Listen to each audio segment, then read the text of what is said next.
الحافظ شاہ محمد اللہ فاروق فضیلت علی رحمت و رضوان شاہ فرماتے ہیں اے درود پاک بھی ذکر شہ علی مقام ہر طرح سے جس کا خالق و منصور ہے اہتمام بھیجتا ہے خود درود اس فخر عالم پر مدام اور فرشتے دائماً مشغول ہے جس میں تمام ایسی طاعت ہوگی وہ جس میں ہو خود حق بھی شریک اے جو طاعت سے بنی جس کا نہیں کوئی شریک ایک مرتبہ اور بابا ضرورت جھک کر درود شریف کا نظرانہ پیش کریے اللهم صل على سيدنا محمد وعلى آله وصحبه أفضل صلوات وعدد معلومات وبارك وسلم صلاة وسلام عليك يا رسول الله.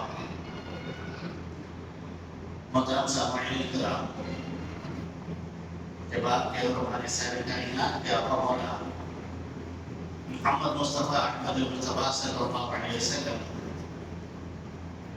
وعدہ فرمائے آپ کا مثال مبارک ہوا تو اس کے بعد آپ کے جانشین اور خلیفہ امیر المومنین حضرت سیدنا ابوبکر صدیق رضی اللہ تعالی عنہ بنے. پھر اس کے بعد حضرت سیدنا ابوبکر صدیق رضی اللہ تعالی عنہ کا انتقال ہوا تو اس کے بعد خلیفہ رسول اللہ صلی اللہ علیہ وسلم کون بنے؟ وہ امیر المومنین حضرت سیدنا عمر بن خطاب رضی اللہ تعالی عنہ. اب تاجدار ولایت حضرت عمر رضی اللہ تعالی عنہ، تاجدار امامت حضرت سیدنا عمر بن خطاب رضی اللہ تعالی عنہ. اور ایک امیر المومنین اور تاجدار ولایت و امامت میں جو خوبیاں ہونا چاہیے صدیق اکبر رضی اللہ تعالی عنہ نے تمام کی تمام تھی. اس کے بعد حضرت سیدنا عمر بن خطاب رضی اللہ تعالی عنہ بھی تمام کی تمام. ایسا نہیں کہ صرف صلاحیت نہیں تھی اور خلیفہ بن گئے، ایسا نہیں. ظاہری طور پہ بھی مکمل اور روحانی باطنی طور پر بھی حضرت عمر رضی اللہ تعالی عنہ کی شخصیت کامل اور مکمل تھی. چنانچہ جو روایتیں آتی ہیں ان روایتوں سے بھی بخوبی پتہ چلتا ہے کہ واقعی حضرت عمر رضی اللہ تعالی عنہ تاجدار ولایت و امامت رہے. کیوں؟ آپ کے دور خلافت میں ایک مرتبہ اسلامی لشکر بہت دور دراز مقام پر گیا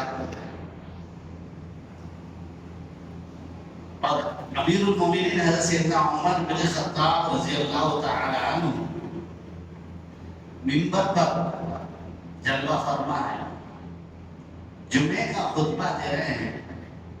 اب جمعے کا خطبہ دیتے جو موضوع تھا اور صحابہ سے جو آپ خطاب فرما رہے تھے تو عین خطبے کے دوران میں اس سے ہٹ کر ایک بات کہی اور وہ کیا نکلا تھا؟ یا ساریہ الی الجبل، کہ ساریہ پہاڑ کی طرف متوجہ ہو.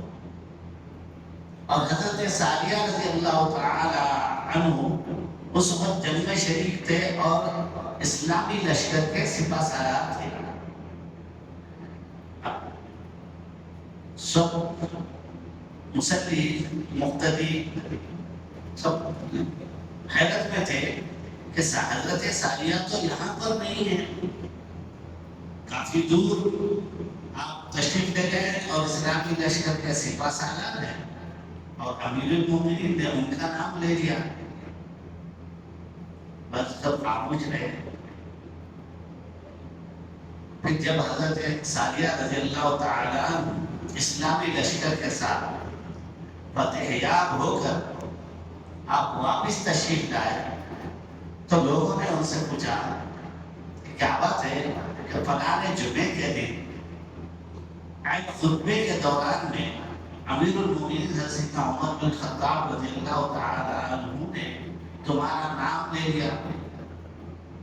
تو حضرت ساریہ عرض کرتے ہیں کہ ہمیں جو فتح ملی ہے صرف ہماری کوششوں سے نہیں ملی، بلکہ اس میں دخل ہے امیر المومنین حضرت سیدنا عمر بن خطاب رضی اللہ تعالی عنہ کا، آپ کی رہبری کا، کہ ہم ایک پہاڑ کی طرف سے غافل تھے اور دشمن ادھر سے حملہ کرنے والا تھا، تو جب ہی ہمارے کانوں میں آواز آئی اے ساریہ یا ساریہ الل جبل، تو امیر المومنین کی آواز پر ہم ادھر توجہ دیے اور اس کے بعد دشمن کو ادھر سے ڈھکیل دیا، ان کو بھگا دیا، ان کے عزائم کو نیز و نابود کر دیا۔ تو یہ جو فتح کا جشن ہے، یہ طفیل ہے حضرت امیر المومنین سیدنا عمر بن خطاب رضی اللہ تعالی عنہ کی وجہ سے۔ اگر وہ رہبری نہیں کرتے تو ہم ناکام ہو جاتے، بلکہ یہاں پر واپس بھی نہیں آ سکتے۔ تو دیکھیے کہ امیر المومنین حضرت سیدنا عمر بن خطاب رضی اللہ تعالی عنہ بظاہر تو یہاں پر جمعے میں منبر پر نظر آ رہے ہیں، مگر آپ کی نظر کہاں ہے؟ جہاں پر اسلامی لشکر گیا ہے۔ اب اس میں حیرت کی بات نہیں ہے، اس لیے کہ ہمارا یہ عقیدہ ہے، ایک جو ولی ہوتا ہے وہ دور دور کی دیکھ لیتا ہے، دور دور کی سن لیتا ہے۔ اب یہ تو صحابی رسول ہے، اور صحابی رسول ہی نہیں بلکہ خلیفہ دوم ہے، اور اللہ کے رسول صلی اللہ علیہ وسلم نے واضح طور پر ارشاد فرمایا ان اللہ جعل الحق علی لسان عمر وقلبہ، بے شک اللہ تعالی نے عمر کی زبان اور دل پر حق کو جاری فرمایا، اور پھر یہ ارشاد فرمایا کہ میرے بعد اگر کوئی نبی ہوتے تو وہ عمر ہوتے۔ اتنی صلاحیت حضرت سیدنا عمر بن خطاب رضی اللہ تعالی عنہ، جو نبوت کا جو فیضان ہونا چاہیے وہ تمام تر حضرت عمر رضی اللہ تعالی عنہ میں موجود، مگر چونکہ حضور صلی اللہ علیہ وسلم کے بعد کوئی نبی نہیں ہے تو اسی لیے آپ نبی نہیں، مگر وہ صلاحیتیں وہ تمام تھی۔ ایسے یہ بھی پتہ چلا کہ اب آئندہ قیامت تک کوئی نبی نہیں ہوگا۔ حضور صلی اللہ علیہ وسلم نے قیامت تک سب کے نبی ہیں، رسول ہیں، اب کوئی نبی رسول نہیں۔ حضور صلی اللہ علیہ وسلم نے خاتم النبیین ہیں صلی اللہ علیہ وسلم۔ اب دیکھیے اور ایک روایت آپ کے سامنے رکھوں گا میں، اور وہ روایت ہے سیدنا علی ابن ابی طالب کرم اللہ وجہ رضی اللہ تعالی۔ آپ ایک مرتبہ خواب دیکھے کب کہ حضور صلی اللہ علیہ وسلم مثال فرما چکے ہیں، صدیق اکبر بھی پردہ فرما چکے ہیں، اور حضرت عمر بن خطاب رضی اللہ تعالی عنہ خلافت پر ہے، آپ کا دور خلافت ہے۔ اس میں حضرت سیدنا علی کرم اللہ وجہ رضی اللہ تعالی عنہ فاتح خیبر باب العلم یہ خواب دیکھتے ہیں۔ خواب میں کیا دیکھتے ہیں کہ فجر کی نماز ہے، اللہ کے رسول صلی اللہ علیہ وسلم مسجد میں تشریف فرما ہے، تو کہتے ہیں کہ میں مسجد میں گیا اور اقامت ہوئی، اللہ کے رسول صلی اللہ علیہ وسلم اپنی جگہ سے اٹھ کر مصلی پر تشریف لے گئے۔ جب مصلی پر تشریف لے گئے اور آپ امامت فرمائی، سب صحابہ اقتدا کیے، نماز فجر ہو چکی، اس کا اللہ کے رسول صلی اللہ علیہ وسلم دیوار کو ٹیک لگا کر تشریف فرمائے۔ اتنے میں ایک صاحب آیا اور حضور صلی اللہ علیہ وسلم کو کھجوروں کا طبق تحفتاً پیش کیا، تو اللہ کے رسول صلی اللہ علیہ وسلم نے اس میں سے کھجور نکال کر حضرت علی رضی اللہ تعالی عنہ کو عنایت فرمایا، آپ تناول فرمائے۔ اس کے بعد اللہ کے رسول صلی اللہ علیہ وسلم نے دوسروں میں کھجوروں کو تقسیم کر دیا۔ حضرت علی رضی اللہ تعالی عنہ کو اور کھجور کھانے کی خواہش ہو رہی تھی، اتنے میں مؤذن نے اذان دی، اس اذان سے آپ کی نیند ہشار ہو گئی، آپ اتنا ہی ہوا کہ اللہ کے رسول صلی اللہ علیہ وسلم تشریف لائے، کچھ تو بات ہے۔ اور جس کسی کے خواب میں اللہ کے رسول صلی اللہ علیہ وسلم تشریف لاتے ہیں تو اللہ کے رسول صلی اللہ علیہ وسلم ہی ہوتے ہیں اور کوئی دوسرا نہیں ہو سکتا۔ بلکہ شیطان کو بھی اختیار نہیں. اللہ کے رسول صلی اللہ علیہ وسلم نے ارشاد فرمایا کہ وہ میں ہی ہوتا ہوں اور شیطان میرا مثل اختیار نہیں کر سکتا. اب یہ وہ اور بات ہے کہ بعض لوگ حضور صلی اللہ علیہ وسلم کی طرف نسبت کر کے خواب گھڑ لیتے ہیں. ایسے لوگ بھی ہیں. اس میں خاص طور پر دیوبندی لوگ آگے نظر آتے ہیں. آپ دیکھتے نہیں ہیں مگر خواب گھڑ لیتے ہیں اس سے. تو خیر وہ اپنی عاقبت برباد کر لیتے ہیں. جہنم ان کا ٹھکانہ ہے. تو میں کہنا تھا اگر واقعی کسی نے خواب میں حضور صلی اللہ علیہ وسلم کو دیکھا تو اس نے واقعی حضور صلی اللہ علیہ وسلم کو ہی دیکھا. اب حضرت علی رضی اللہ تعالیٰ عنہ نے حضور صلی اللہ علیہ وسلم کو خواب میں دیکھا. اب خوشی کی انتہا نہیں مگر جب اذان ہوگی وہ بیدار ہو گئے تھے. حضور تو پردہ فرما چکے ہیں. صدیق اکبر کا دور خلافت بھی ہو گیا. اب تو فاروق اعظم رضی اللہ تعالیٰ عنہ خلافت سنبھالے گئے ہیں. آپ کا دور خلافت ہے اور امامت پر آپ فائز ہیں. مسلح پر امامت کے فرائض آپ انجام دے رہے ہیں اور سب صحابہ اقتدا کر رہے ہیں. یہ دور خلافت حضرت عمر رضی اللہ تعالیٰ عنہ کا چل رہا ہے. پھر چلیے مسجد کو چلے گئے تو اندر یہ تو دیکھا اس مقام پر حضور صلی اللہ علیہ وسلم خواب میں تشریف فرماتے ہیں. اسی مقام پر حضرت عمر رضی اللہ تعالیٰ عنہ تشریف فرماتے. اس کے بعد مؤذن نے اقامت کہی تو جس طریقے سے اللہ کے رسول صلی اللہ علیہ وسلم تو خواب میں دیکھا کہ چلتے ہوئے مسلح پر گئے بالکل ہو ویسے ہی انداز میں حضرت عمر رضی اللہ تعالیٰ عنہ مسلح پر تشریف لے. اور حضرت علی رضی اللہ تعالیٰ عنہ دیکھتے ہیں تو حضرت عمر رضی اللہ تعالیٰ عنہ نے تکبیر تحریمہ کی تو اس کے بعد قرات شروع کی تو وہی صورت آپ تلاوت فرما رہے ہیں جو اللہ کے رسول صلی اللہ علیہ وسلم نے تلاوت فرمائی. اور حضرت علی رضی اللہ تعالیٰ عنہ حضرت عمر رضی اللہ تعالیٰ عنہ کی ابتدا میں نماز ادا کر رہے ہیں. اب ذرا یہاں پر ایک مسئلہ بتاتا ہوں. ہم اہل سنت و جماعت کا ہمارا دل مطمئن ہے. ہمارے جو عقائد ہیں اس پر الحمدللہ کوئی اس کو متزلزل نہیں کر سکتا. لیکن حضرت علی رضی اللہ تعالیٰ عنہ حضرت عمر رضی اللہ تعالیٰ عنہ کے ابتدا میں نماز ادا کی تو یہی کہا نا کہ ابتدیت بہذا الامام. جب صدیق اکبر جو سب مسلح پہ رہے تو جب تو یہی کہا نا کہ ابتدیت بہذا الامام. جتنے سال حضرت صدیق اکبر رضی اللہ تعالیٰ عنہ خلافت پر رہے حضرت علی رضی اللہ تعالیٰ عنہ نے پنجوختہ نماز اور نماز جمعہ ادا کی تو کیا جو سمیت کی ابتدائی تو بھی حاضر امام کس کو امام تسلیم کر لیا؟ حضرت ابو بکر صدیق رضی اللہ تعالیٰ عنہ کو.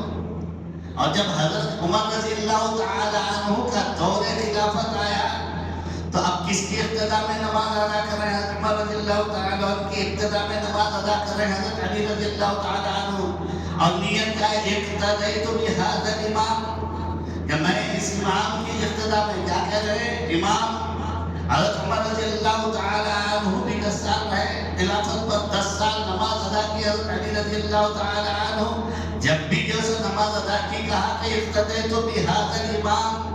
پھر حضرت عثمان غنی رضی اللہ تعالیٰ عنہ خلافت پر جب متمکن ہوئے حضرت علی رضی اللہ تعالیٰ عنہ نماز ادا کیے تو کیا کہا؟ اقتدیت بہذا الامام. تو صدیق اکبر رضی اللہ تعالیٰ عنہ کے خلافت پر بیٹھنے کے وقت سے بلکہ اس سے پہلے سے اس لیے کہہ رہا ہوں کہ اللہ کے رسول صلی اللہ علیہ وسلم اپنے آخری ایام میں حضرت صدیق اکبر رضی اللہ تعالیٰ عنہ کو مصلی پر ٹھہرایا اور آپ امامت کے فرائض انجام دیے. اس وقت بھی حضرت علی رضی اللہ تعالیٰ عنہ مقتدی تھے اور یہ کہتے تھے اقتدیت بہذا الامام. تو اس وقت سے لے کر دور خلافت ابو بکر صدیق رضی اللہ تعالیٰ عنہ اور دور خلافت حضرت عمر رضی اللہ تعالیٰ عنہ، دور خلافت حضرت عثمان غنی رضی اللہ تعالیٰ عنہ آپ یہی کہتے رہے اقتدیت بہذا الامام، اتنے سال ان کی امامت کو تسلیم کیا، اور آج یہ کم بخت کہتا ہے کہ وہ امام نہیں ہے، وہ خلیفہ تھے، امام نہیں ہے، صرف خلیفہ تھے۔ حضرت علی رضی اللہ تعالیٰ عنہ تو جو سو ابتدیت بہذا الامام کہا، حضرت امام حسن رضی اللہ تعالیٰ عنہ نے بھی نماز ادا کی تو اقتدیت بہذا الامام، حضرت امام حسین رضی اللہ تعالیٰ عنہ نے نماز ادا کی تو اقتدیت بہذا الامام۔ ارے جب اہل بیت کے خاص حضرات ان کی امامت کو تسلیم کر رہے ہیں تو تیری جرأت کیسی ہوئی، تیری زبان میں یہ کیسا آتا ہے کہ ہمیں حضرت صدیق اکبر امامت پر فائز نہیں، حضرت عمر امامت پر فائز نہیں، حضرت عثمان غنی رضی اللہ تعالیٰ عنہ امامت پر فائز نہیں، اور جب حضرت عمر رضی اللہ تعالیٰ عنہ شہید ہوئے تو شہادت کی وجہ کہ ہم جو کہتے ہیں یہ رافضی وہ نہیں کہتا، بلے وہ کچھ ذاتی دشمنی تھی، کچھ ایسا اختلاف تھا، وہ ایسا تھا، ایسے ویسے۔ ارے کم بخت تو تاریخ کے کتابیں لا کے پیش کرتا ہے، تاریخ میں ایسا لکھا ہے، فلانی تاریخ کی کتاب، فلانی تاریخ کی کتاب۔ یاد رکھیے کہ قرآن و حدیث کے ہوتے ہوئے تاریخ کی کوئی کتاب اس کے مقابل آتی ہے کوئی روایت تو اس کو چھوڑ دینا ہے۔ ایسے ہی فقہ کے خلاف میں کوئی تاریخ کی جو سب بات آتی ہے تو فقہ کو اپنانا ہے، تاریخ کو چھوڑ دینا ہے، یہ مسلمہ قاعدہ ہے۔ جبکہ ایک مرتبہ آپ کو اور ہماری ساری کائنات کا مولا محمد مصطفیٰ احمد مصطفیٰ صلی اللہ علیہ وسلم احد پہاڑ پر تشریف لے گئے، اور یہ احد پہاڑ وہ ہے جس کا متعلق اللہ کے رسول صلی اللہ علیہ وسلم ارشاد فرماتے ہیں احد پہاڑ ہم سے محبت کرتا ہے اور ہم بھی اس سے محبت کرتے ہیں۔ تو اب اس پر اللہ کے رسول صلی اللہ علیہ وسلم تشریف لے گئے تو ساتھ میں کون ہے؟ حضرت ابوبکر صدیق رضی اللہ تعالیٰ عنہ ہے۔ ساتھ پر میں کون ہے؟ حضرت عمر بن خطاب رضی اللہ تعالیٰ عنہ ہے۔ ساتھ میں کون ہے؟ حضرت عثمان بن عفان رضی اللہ تعالیٰ عنہ ہے۔ جب اللہ کے رسول صلی اللہ علیہ وسلم تشریف لائے تو احد پہاڑ خوشی سے جھومنے لگا، خوشی سے جھوم اٹھا کہ میرے آقا مجھ پر تشریف لائے ہیں، جھومنے لگا۔ تو اللہ کے رسول صلی اللہ علیہ وسلم نے ارشاد فرمایا اے احد اسکت، اے احد، اے احد تھم جا، خاموش ہو جا۔ پھر یہ نہیں فرمایا کہ میں ہوں، بلکہ یہ فرمایا کہ تجھ پر ایک نبی ہے، تجھ پر ایک نبی ہے اور ایک صدیق ہے اور دو شہید ہیں۔ نبی تو خود حضور صلی اللہ علیہ وسلم ہے اور صدیق حضرت ابوبکر صدیق رضی اللہ تعالیٰ عنہ ہے، اور دو شہید کون ہیں؟ حضرت عمر بن خطاب رضی اللہ تعالیٰ عنہ ہے اور حضرت عثمان بن عفان رضی اللہ تعالیٰ عنہ ہے۔ تو زبان رسالت تو یہ اعلان کر رہی ہے کہ ابوبکر صدیق ہے، اور زبان رسالت اس کے ساتھ یہ اعلان کر رہی ہے کہ حضرت عمر رضی اللہ تعالیٰ عنہ شہادت کا جام نوش فرمائیں گے، حضرت عثمان غنی رضی اللہ تعالیٰ عنہ شہادت کا جام نوش فرمائیں گے۔ اب زبان رسالت یہ اعلان کرنے کے بعد اس پر یقین ہونا چاہیے یا پھر تاریخ کی کتابوں کو ڈھال کے اس کو سامنے رکھنا چاہیے؟ جب حدیث شریف اتنی واضح طور پر موجود ہے تو الحمدللہ ہمارا جو مسلک ہے قرآن و حدیث کے مطابق ہے، اس طریقے سے بیکار حوالے دیتے ہوئے ہمارا مسلک نہیں ہے الحمدللہ۔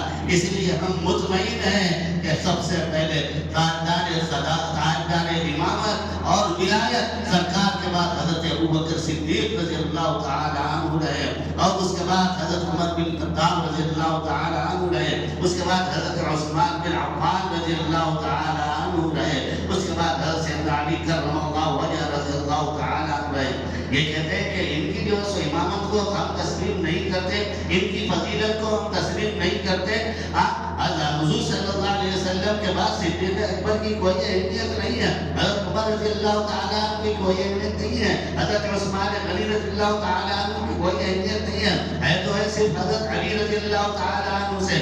جب حضرت علی رضی اللہ تعالیٰ عنہ سے آپ کے صاحبزادے محمد بن حنفیہ رضی اللہ تعالیٰ عنہ نے عرض کیا کہ اے بجان یہ تو فرمائیے کہ اللہ کے رسول صلی اللہ علیہ وسلم کے بعد اور اس کے بعد کس کا درجہ ہے آپ پر کا فرمانے کے بعد، آپ کے ارسال فرمانے کے بعد؟ تو حضرت علی رضی اللہ تعالیٰ عنہ نے کہا کہ اس کے بعد حضرت ابوبکر صدیق رضی اللہ تعالیٰ عنہ، جبکہ جو سو حضرت علی رضی اللہ تعالیٰ عنہ خلافت پر بیٹھے ہوئے ہیں اور آپ کے صاحبزادے عرض کر رہے ہیں کہ کس کا درجہ ہے؟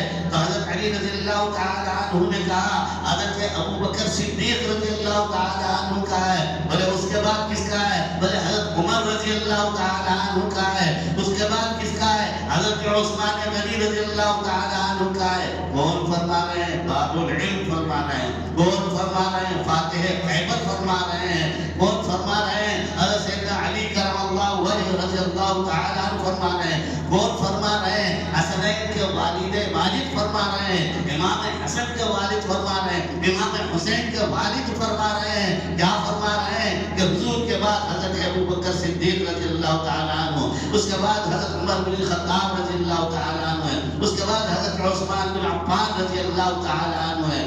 پھر آپ نے پوچھا کہ اس کے بعد آپ کیا ہے؟ تو حضرت سیدنا علی کرم اللہ وجہ رضی اللہ تعالی عنہ. اب یہاں پر حالانکہ آپ کا درجہ ہے مگر تواضع اور انکساری اختیار فرماتے ہوئے کہتے ہیں میں تو جو ہے سو مسلمانوں میں سے ایک مسلمان ہوں. یہ تواضع کے طور پر فرمایا، مگر وہ فضیلت تو بتا دی کہ کس کے بعد کون ہے، کس کے بعد کون ہے، کس کے بعد کون ہے. اور یہی ترتیب ہمارے سنت و جماعت کے پاس ہے کہ کس کو افضلیت حاصل ہے، پھر اس کے بعد کس کو حاصل ہے، پھر اس کے بعد کس کو حاصل ہے. تو حضرت عمر رضی اللہ تعالی عنہ کا ایسے دور خلافت رہا. حضرت علی رضی اللہ تعالی عنہ، حضرت امام حسن، امام حسین وغیرہ سب. اب دیکھیے حضرت سیدنا علی کرم اللہ وجہ رضی اللہ تعالی عنہ کے دور خلافت میں طرح فتنے بہت زیادہ اٹھے. حضرت ابو بکر صدیق رضی اللہ تعالی عنہ دور میں اٹھے، فتنے دبا دیے. حضرت عمر رضی اللہ تعالی عنہ کے دور خلافت میں تو کوئی فتنہ نہیں رہا، کوئی بڑا معاملہ نہیں رہا. حضرت عثمان غنی رضی اللہ تعالی عنہ کا دور بھی جو سو بڑا پرامن رہا. آخری دور میں عبداللہ ابن سبا بظاہر اسلام کا لبادہ اوڑھ کر، چونکہ وہ یہودی تھا اور یہودیوں کو ایک جلن تھی، ایک حسد تھی، وہ جو سو اسلام سے اور حضور صلی اللہ علیہ وسلم سے سخت نفرت کیا کرتے تھے اور چڑھتے تھے اور یہ موقع کی تلاش میں رہتے تھے کہ کبھی نہ کبھی موقع آئے گا کہ ہم جو ہے سو ان کو ختم کر دیں گے اور اسلام کو ختم کر دیں گے. وہ نہیں کر سکے. جیسے جیسے ان کے ارادے بڑھتے جاتے اللہ ترقی دیتے جاتا اور اسلام آگے ہی بڑھتا جاتا. تو اب کیا کیا؟ بولے اب جو سو ان کا ہم یہودی بن کر ختم نہیں کر سکتے. تو اب کیا کرنا چاہیے کہ اب اسلام کا لبادہ اوڑھ لو، بظاہر اپنے کو مسلمان ظاہر کرو اور مسلمان ظاہر کر کے حضرت عثمان بن عفان رضی اللہ تعالی عنہ کے آخری ایام میں بڑے فتنے، بڑے سوزش جو سے برپا کیے. بڑی بڑے افواہوں کا بازار گرم کر دیا گیا، کر کے جو سو ایک اچھی حکومت میں ایک بھونچال لایا گیا، انتشار پیدا کیا گیا. یہاں تک کہ حضرت عثمان غنی رضی اللہ تعالی عنہ کی شہادت ہوئی. اس کے بعد حضرت علی رضی اللہ تعالی عنہ کے دور میں بھی فتنے بہت رہے اور اس کے بعد آپ دارالخلافت اپنا مدینے سے ادھر کوفہ میں جو سو ادھر منتقل کر دیا حضرت علی رضی اللہ تعالی عنہ. اور حضرت عثمان غنی رضی اللہ تعالی عنہ کے بعد بلوائی مسجد نبوی پہ قبضہ کر لیے اور ان کی امامت چلتی تھی. اس دوران میں حضرت علی رضی اللہ تعالی عنہ کبھی ان کی اقتداء میں کوئی نماز ادا نہیں کی. جماعت کو چھوڑ دیا مگر ان کی اقتداء میں نماز ادا نہیں کی. تو ذرا اندازہ کیجئے کہ صدیق اکبر کی امامت میں تو نماز ادا کی، فاروق اعظم کی اقتداء میں نماز ادا کی، عثمان غنی رضی اللہ تعالی عنہ اجمعین کی اقتداء میں مگر جب برپائی آئے تو دیکھ لو روایتوں کو دیکھ لو، حضرت علی رضی اللہ تعالی عنہ ایک بھی نماز ان کے پیچھے ادا نہیں کی. اس کے بعد آپ کا دور خلافت آیا، بڑے فتنے اٹھے، آپ اس کو جو سو اس کی زرخوبی کرتے رہے. بہت کم لوگوں کو کم وفادار تھے مگر اس کے بعد کچھ لوگوں نے کہا کہ علی یہ کیا بات ہے، یہ کیا بات ہے؟ پہلے کے خلفائے ثلاثہ میں اتنے فتنے نہیں اٹھے اور سب فتنے دبے ہوئے تھے، سب ختم تھے، ترقی کرتے گیا. اب اتنے جو ہے سو حالات برے ہیں اور اتنے جو ہے سو فتنے اٹھے ہیں، اس کی وجہ کیا ہے؟ تو عرض کرنے لگے کہ ان تینوں خلفائے ثلاثہ کے دور میں ان کو مشورے دینے والا میں تھا، اب میرے دور میں تم کبھی نے مشورہ دینے والے ہو، اسی لیے یہ حالات پیدا ہو رہے ہیں. تو حضرت علی رضی اللہ تعالی عنہ نے بھی کیسا کرارا جواب دیا، کیسا کڑک جواب دیا. تو حضرت علی رضی اللہ تعالی عنہ جن شخصیتوں کی افضلیت کو تسلیم کیا، شرافت اسی میں ہے، ان کی افضلیت کو تسلیم کر لو. اب جو سو ڈھونگنا چاہتے رہتے ہیں، کبھی ادھر آج بھی دیکھو اس وقت جیسا فتنے برپا کیے، آج بھی فتنے برپا ہے۔ اسلام میں سب سے زیادہ فتنے برپا کرنے والی کوئی قوم ہے تو سب سے پہلے یہ رافضی ہے۔ یہ رافضی ہے، یہ ایران جو ملک ہے، یہ ایسے ہی نہیں ہے، فتنے پیدا کرتے رہتا ہے۔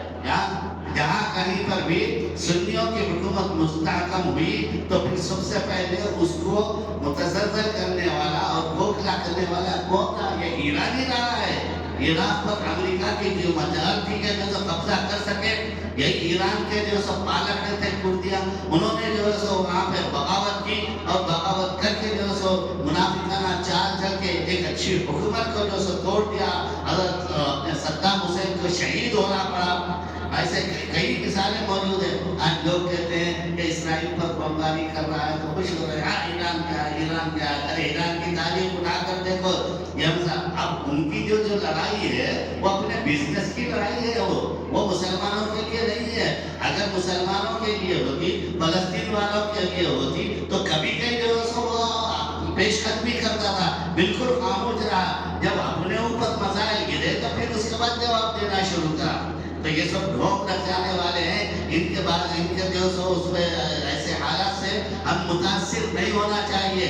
جو گمراہ ہے، جو کافر ہے، جو فتنہ پرور ہے۔ یاد رکھیے کہ ایران بہت بڑا ظالم جو سو ہے، اور اسی طرح اسرائیل بہت بڑا غاصب ہے، فلسطینیوں کی زمین کو غصب کر لیا ہے۔ اگر یہ لوگ لڑ رہے ہیں، ایک دوسرے کو تباہ کر رہے ہیں تو چلو اچھا ہے۔ اللہ تعالیٰ جو سو فلسطینیوں کو راحت دینے کے واسطے ان دونوں میں جو سو پھوٹ ڈال دیا ہے، دونوں لڑتے بیٹھو، اچھا ہے، تھوڑے دن تو کچھ تو سکون ہوگا۔ مگر اب پھر وہی شروع کر دیا فلسطینیوں پہ، پھر کیوں اب ایران خاموش ہے؟ تو یاد رکھیے کہ یہ ان کی جو لڑائی ہے اپنی ذاتی مفادات کے لیے ہے، تیل کی لڑائی ہے، بزنس کی لڑائی ہے، اور ہتھیار کی لڑائی ہے، میزائل کی لڑائی ہے، نیوکلیئر جو ہتھیار ہے اس کی لڑائی ہے۔ یہ لوگ جو لڑ رہے ہیں اسلام کے لیے نہیں لڑ رہے ہیں۔ تو بہرحال اللہ تعالیٰ تمام جو گمراہ فرقے ہیں ان کے فکروں سے ہمیں محفوظ و معمول رکھے، اور ہم تمام کو مسلک حق اہل سنت و جماعت پر قائم و دائم رکھے۔ یا خدا جس میں جب تک کہ ہماری جان رہے کچھ پہ سب پہ تیرے محبوب پہ قربان رہے، کچھ رہے یا نہ رہے، پر یہ دعا ہے کہ امیر نجات و سلامت ہمارا ایمان رہے۔ وصلی اللہ تعالی علی خیر خلقہ ونور عرشہ سیدنا محمد وعلی آلہ وصحبہ اجمعین برحمتک یا ارحم الراحمین والحمد للہ رب العالمین۔